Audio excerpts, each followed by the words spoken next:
వ్యవసాయ శాఖ మంత్రి తుమ్మల నాగేశ్వరరావు అన్నదాతలకు శుభవార్త చెప్పారు. రాష్ట్రంలో వివిధ కారణాలతో రుణమాఫీ జరగని సుమారు 3 లక్షల మందికి పైగా రైతుల ఖాతాల్లో ఈ నెల 30న రుణమాఫీ డబ్బులు జమ చేస్తామని తెలిపారు.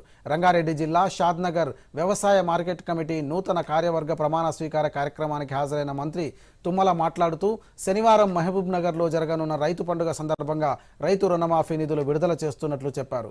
ధనిక రాష్ట్రమైన తెలంగాణను బీఆర్ఎస్ పార్టీ అప్పుల పాలు చేసిందని, అయినప్పటికీ వ్యవసాయానికి 47,000 కోట్లు కేటాయించామని అన్నారు.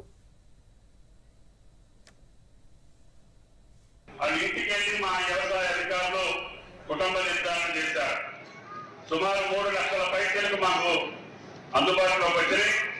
రేపు 30వ తారీఖున మహబూబ్ నగర్ లో జరిగే రైతు పండుగలో ఆ 2 లక్షల మంది 3 లక్షల మంది రైతులు ఏదైతే నిర్ధారణ చేశామో తెల్ల కార్డు లేనటువంటి 2 లక్షలు అప్పున్నటువంటి రైతులు, అదేవిధంగా ఆధార్ కార్డులో నెంబర్ తప్పున్నటువంటి రైతులు, బ్యాంక్ అకౌంట్ లో మిస్టేక్ ఉన్నటువంటి రైతులు, అదేవిధంగా పేరు కూడా తప్పు పడ్డటువంటి రైతులందరినీ కూడా సరి చేశాం.